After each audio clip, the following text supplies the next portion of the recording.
Welcome to FM Thoughts, a Football Manager podcast where we have various people share their thoughts about Football Manager. I am JMThoughts, and today we have FM Girl. Welcome. Hello, JM. How are we doing? I'm alright, thanks. Yeah, it's great to have you on, Alice. So I'm just going to jump straight into asking how you're getting on with life with Football Manager. That is such a difficult question. Like the Football Manager saves are complicated things. My save is going really fun. As I'm sure you're aware, I do like a fixer save at the moment, where I'm kind of like going around Europe fixing clubs that I think should be at a level where they're not anymore. And I am having an absolute blast with it. And I'm sure we'll get into it more. But current club Hamburg, giving me a couple of problems. Yeah, this is the like hamburger therapy episode, because it's a great time to get you on because we're both in journey saves, but we're both at the same club right now.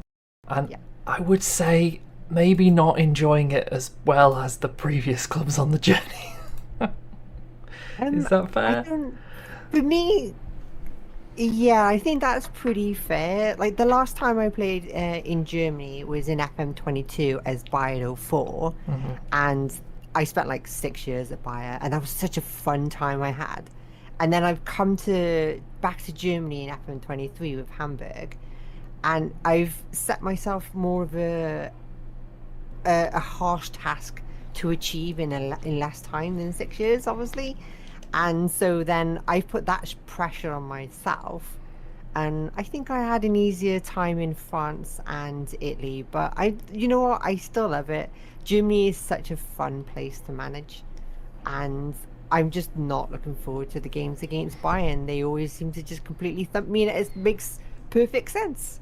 Yeah, you almost have to remove Bayern from the equation, and when you're in Germany.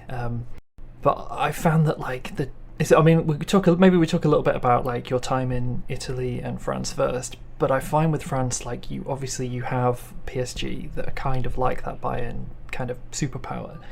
But the rest of the league, I feel, is a little bit more forgiving. Like you feel it's not as tight a league. I don't know if that's just what I've found, but Germany is so unforgiving. I think that with France, you can get promoted, and with the exception of like the very, very top teams like Paris Saint-Germain, you can very much challenge quite easily for a position in like either just your first season back in the top tier. You can challenge for position mid-table or even higher up than that, quite relatively easy. But in Germany, when you get into the Bundesliga, it is tough from the get-go. Even those mid-level teams are going to sometimes give you like this massive headache. But I don't think it's unachievable. It just takes a couple of years.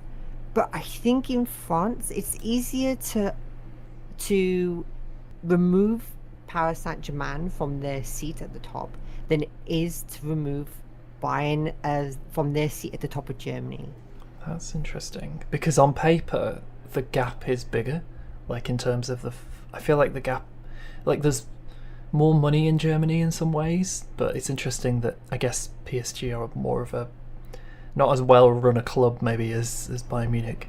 From my experience, they always seem to be, from my experience, like 10 years in the future, Paris Saint-Germain have always fallen off. They're always like either no longer the best club in the best club in France, or they've kind of up there but not quite. But with Bayern, it's always Bayern. It's never not Bayern. Like 50 years in the future, it's going to be Bayern. It seems like the AI is not able to deal with a club so strong as they are. Occasionally somebody else will win the league. That does happen, but I think with France, eventually Paris Saint-Germain could quite easily be ousted by one of the others, but in Germany, not so much. Yeah, I'm just looking. I've got Football Manager open, and I'm just kind of looking, and yeah, like I've got Monaco winning the French league. Although to be fair, I'm in 2036, and there's been like one season that Leverkusen have won the German league, and one season that Dortmund. But like, it is very, very, very Bayern heavy. Yeah.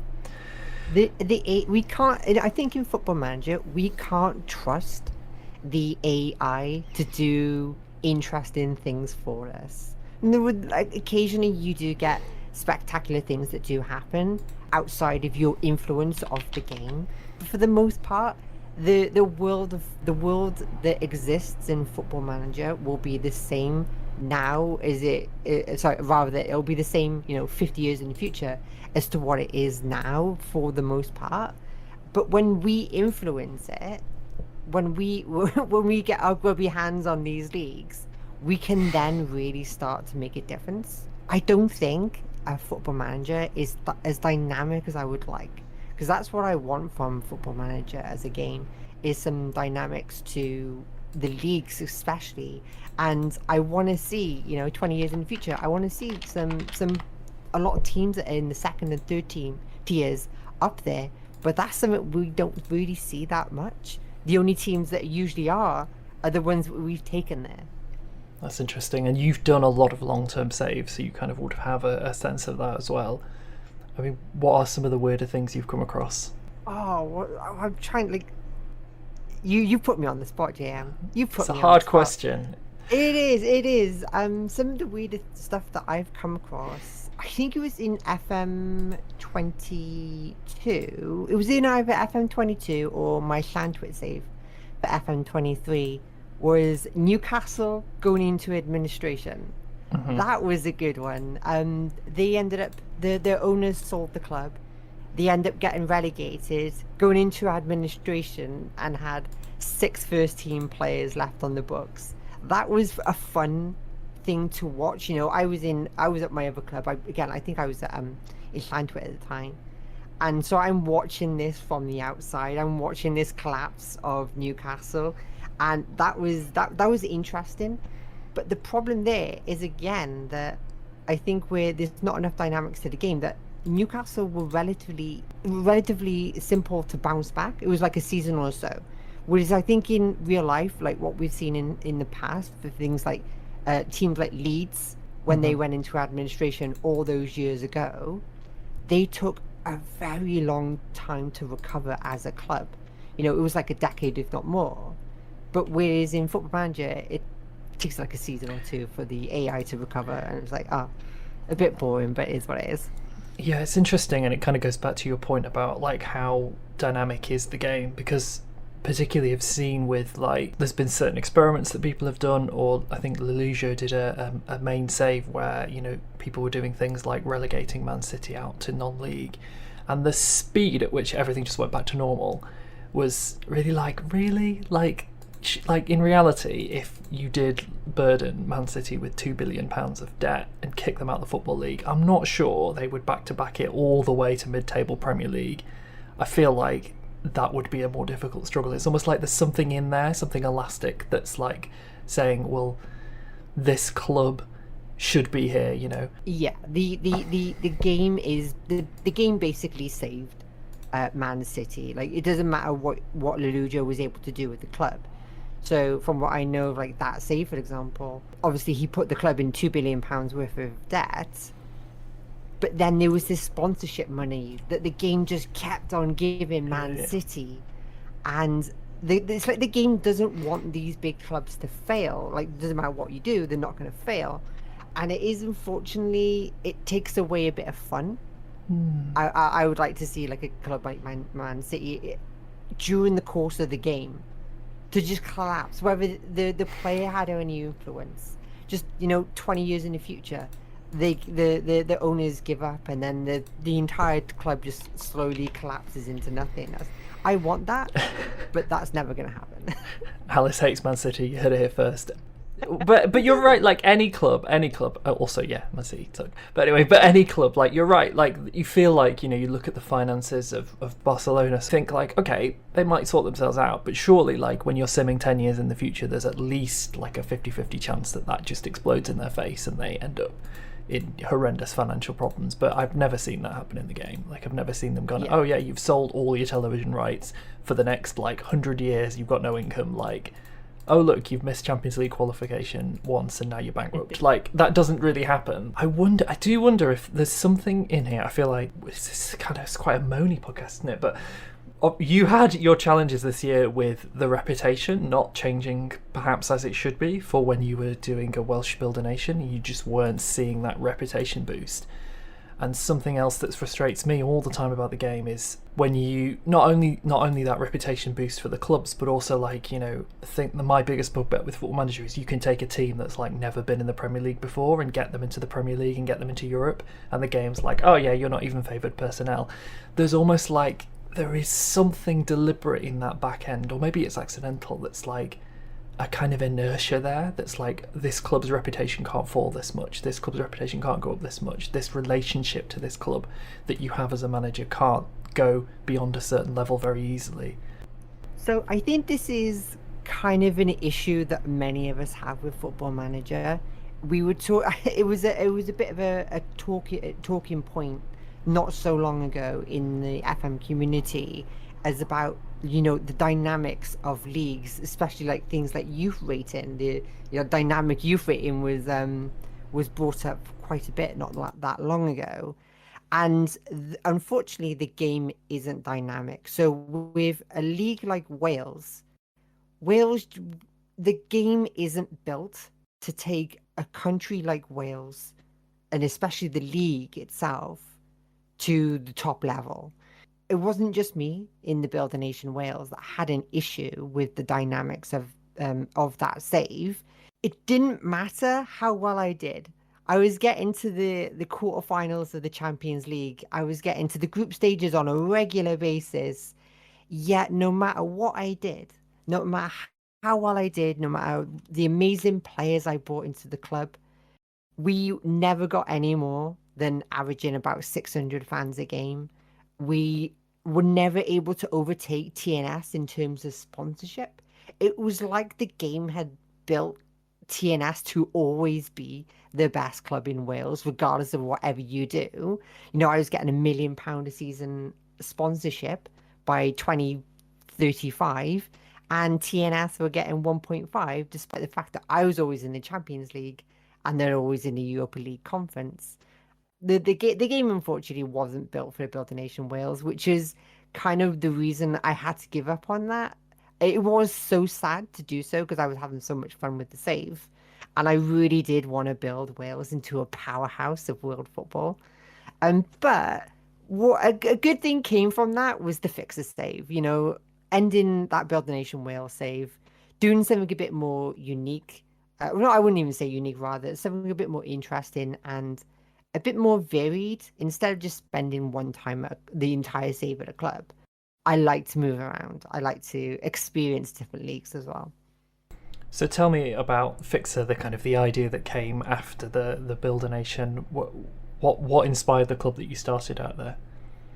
So it actually comes from my FM22 save. So for my FM22 save, I spent the majority of the save at Wrexham. So on stream, we were at Wrexham for 20 odd years. I think it was like 23 years.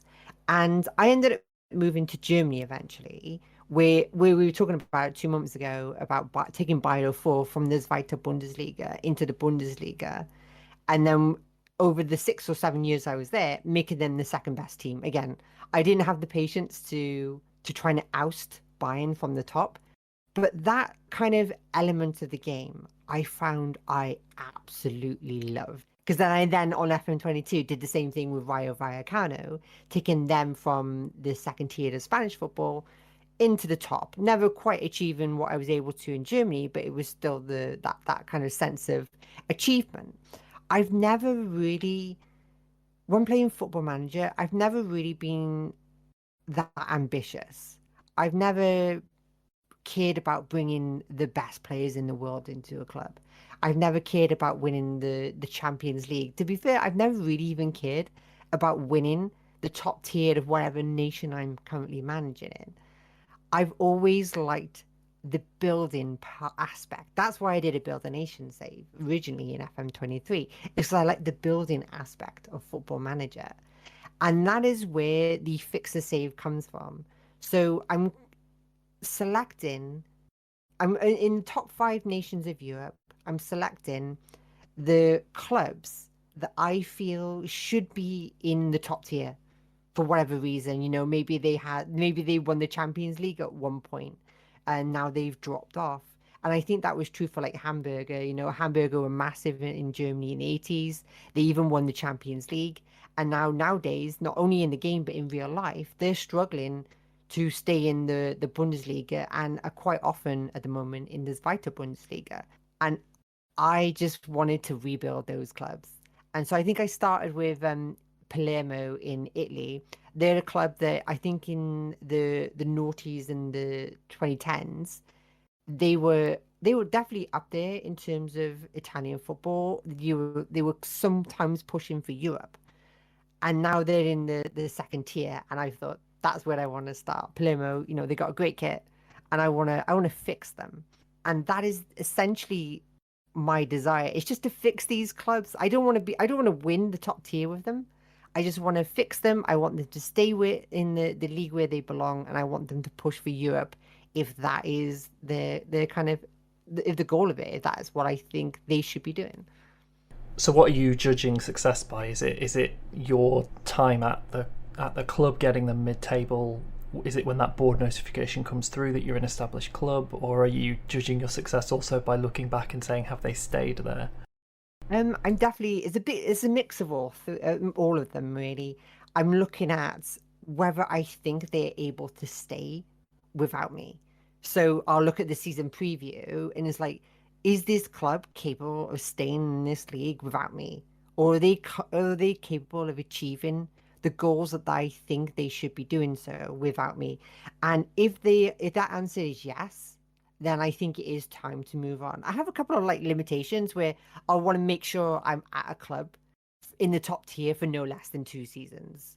So I won't get them promoted, leave, and then hope for the best. I'll at least keep them up there for a couple of seasons to ensure that I'm able to build the club, because I don't trust the AI. The AI things seem to mess things up. I think we all know that, right? Yeah. The AI just seems to be incapable of seeing potential in players that you've signed. You will leave a club and they'll be like, yes, all these 2-star, 5-star, 2-star current ability, 5-star potential players. Let's just transfer list them all for $500,000. You're just like, oh, thanks, well done. You've destroyed the future. Sometimes the AI does actually make some smart decisions. Like I'm a manager that likes to play with my heart. So I will sign players that I know realistically aren't good enough for this club. I think my most recent one was signing a 36-year-old Alex Telles for Hamburg. Yeah, I knew he was never going to be able to do anything here, but I just wanted him to see off the rest of his career at the top tier of German football.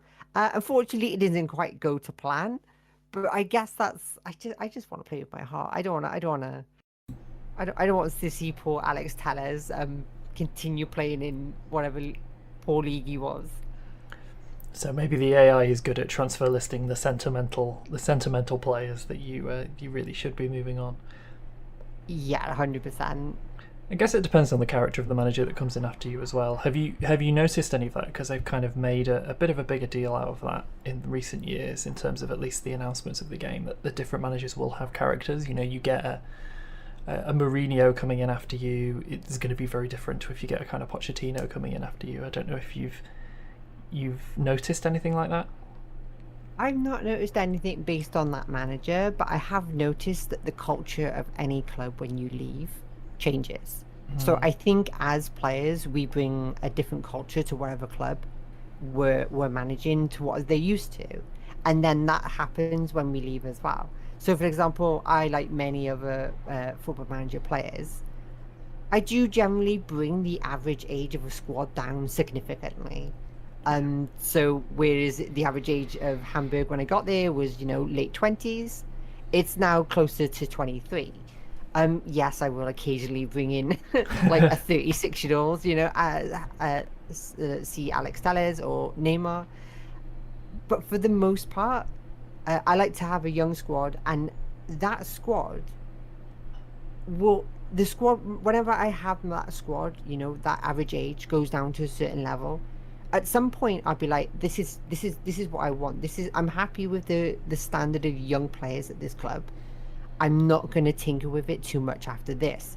And so season by season, the average age of my squad will then get older and older as I stop bringing in so many youngsters, just enough to kind of make sure that what the squad is replaced. And then my young squad is now, mid-20s to late 20s and is an absolutely fantastic squad for the team. I feel like with the Hamburg team that I've got now, I'm seeing that slight shift in terms of, trying to give these young players bigger contracts to keep them rather than always wonder kid hunting or thinking, right, I know that piece of the puzzle is missing. So whereas a couple of seasons ago I was just looking for, players that had the super high potential, I'm thinking, I will bring in a 26-year-old because I know that player is going to be the player I need in that position. Whereas in an earlier stage of a rebuild at a club, I wouldn't necessarily be doing that. I almost stick the filter on and say we're only looking for players that can develop beyond what they are currently, because that's kind of the value in the market thing, isn't it? You buy a player that's going to be worth 5 million, 10 million, 1 million, but then he's going to develop and you can sell them on. You kind of need to do that. But you kind of reach a stage where not only are your children you brought in growing old, but also you're thinking, I could afford to make that kind of one more kind of older signing. I'm not so worried about everything. Yeah, you sometimes just need a stopgap, right? Sometimes you need to spend £1 million on 28-year-old Joe Johns. Joe Johns, infamous Joe Johns. Joe Johns, just to warm the bench, or just to maybe mentor the youngsters at the club. But then I always find that whenever you leave the club, that entire culture collapses. So they will just get rid of a bunch of the youngsters that you've signed. These were the future of the club. And the AI very rarely tries to fight to keep hold of that young squad. The AI never sees the potential. The AI never sees that this squad 5 years down the line is going to be the best squad in your country. It may be mid-table right now, but give it a wee bit and you're going to be fighting for the title. You're going to be fighting for the Champions League. But the AI will never see that. The AI will only ever try and do what's best for the club now. And so then it'll sell half of those players and then bring in a bunch of 30-year-olds to kind of replace them, just so they have that immediate success. And it'll pay off in the short term because they will have a stronger squad. But in the long run, they've doomed themselves. They didn't look forward enough. The question for me about Football Manager and the balance that I think they're always having to walk is between the enjoyment of the game as a game and the experience versus the realism. And I suppose when they're testing a simulation of the game, they kind of want it to not veer wildly in any kind of direction. I guess it goes back to what we were saying earlier about that kind of almost built-in inertia to remain. So I suppose in some ways, in terms of preserving that simulation sense, that almost like the realism, I wonder if that's intentional, if it's deliberate, that because if you had one club or clubs in general that were always looking ahead to the future, and I imagine actually that would probably be quite frustrating as a player, because what are the ways that we can influence the world and give ourselves the edge is by making better signings than the AI, by building those teams. And I suppose, can you blame the game for almost deliberately only looking at the here and now? Because that's, I don't know, it's just a thought. Yeah, the reality is, you hit the nail on the head there. SI are trying to find a balance between game and simulation. And for the most part, I think SI have done a pretty good job in that regard. Whenever I play Football Manager, it's always about the narrative. For me, it's about, pure storytelling. I don't care. As I mentioned 2 moments ago, I don't care about winning the top tier. I don't care about winning the Champions League. I just want to be able to tell a good story, especially when you're streaming it. The best moments on anyone's stream are when things don't go as you expected. It doesn't have to have all collapsed or fallen apart, but interesting things are the unexpected. And that is my favorite bit of any Football Manager game. It's not building a club, winning the Champions League, winning the top tier of that nation, and that's it. It's the little stories along the way that you tell, and that is why I play Football Manager. And I don't know whether that's how everyone sees Football Manager, but it's definitely a consideration I think that SI can see in the game. Yeah, I mean, I can definitely relate to that. That like, I mean, this conversation could go way off in a direction I don't want it to go in necessarily, but like, I always think that like real life is pretty crappy, and I play this game to have fun, and like, I don't want to get beaten up by oil-rich nations all the time and see all the same clubs that win everything in real life win everything. There is an escapism element to the game that, like you, I love to see the silly stories or the teams winning that are unexpected, or the underdog stories, the kind of narratives that really make you fall in love with the game, with the players. And that narrative is not, I've won the Champions League with Real Madrid 7 times and Manchester City 8 times. It's like, it's not very interesting. That's not very escapism. Whereas, like currently in my save, it's like Kilmarnock have won the Scottish Premiership, and this random team made it to the Champions League final. Like, that's the interesting stuff. Or you take your little team and you kind of want to push the game world in a certain direction to be like, this is different. This is a unique story that you've created. So with that in mind, are there any things you'd like to see in the game that would enable that storytelling side of it, that would enable the adventure, the enjoyment? What would you benefit from if you could change anything in the game? Generally, I would like to see the game to be more dynamic. We were talking about it not so long ago, where I would like to, with or without my intervention, I want to see a different world in 50 years' time in the game. I don't want to see all the same clubs in top tier of England or France or Germany. I want to see some clubs come through, because this happens in real life. Occasionally you get clubs that'll come from nowhere and just fire up the leagues. We were talking about Man City not that long ago, and if I remember, when I was young, when I was playing Football Manager, or rather Championship Manager, I remember playing as Cardiff in the 3rd or 4th tier of England, and Man City were there. And now they're one of the biggest clubs in the world. And so it happens in real life, and I want to see it happen more in Football Manager. And it's not just that dynamics in terms of league; it's the dynamic you've written that I think we all want. We want to do that, build a nation. Yep. with Montenegro, and then make them the best nation in the world.